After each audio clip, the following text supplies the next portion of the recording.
All right, let's take a look at this number 14. If k minus p is greater than k, which of the following must be true? We see variables in the answer choices. They give us the expression must be true, which means always and forever, no matter what number you use, it's true. So let's plug in. Let's make k negative 3. From here we have to match the restriction to see if it works. So throw in k is negative 3, let's make p negative 1. That would give us negative 3 minus a negative 1. Well, a minus negative 1 ends up becoming plus 1. So negative 3 plus 1 is negative 2. And negative 2 is indeed bigger than negative 3. So the numbers we used were okay. They match our restriction. From here, we could take those numbers into the answer choices. So answer choice A reads k is greater than p. Well, k was negative 3. And p was negative 1. Is negative 3 greater than negative 1? No, it's actually smaller. And if you're a little bit confused with negatives, because those can be confusing, draw it out on a number line, and you'd have negative 3, negative 2, negative 1, 0.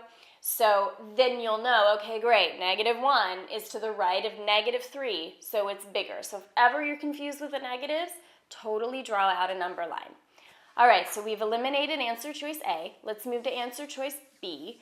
P is greater than K. Is negative 1 greater than negative 3?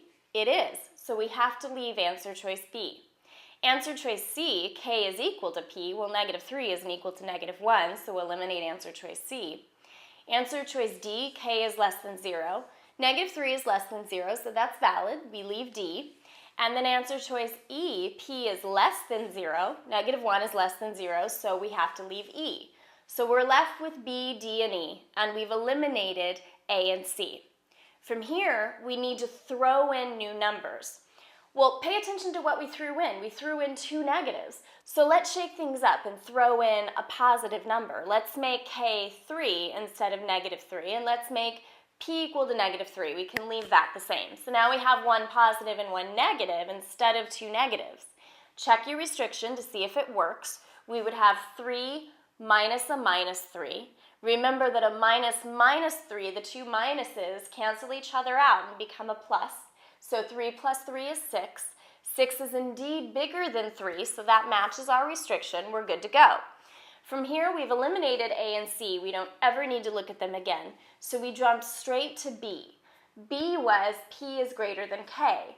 Well, is negative 3 greater than 3? No. So we can safely eliminate B.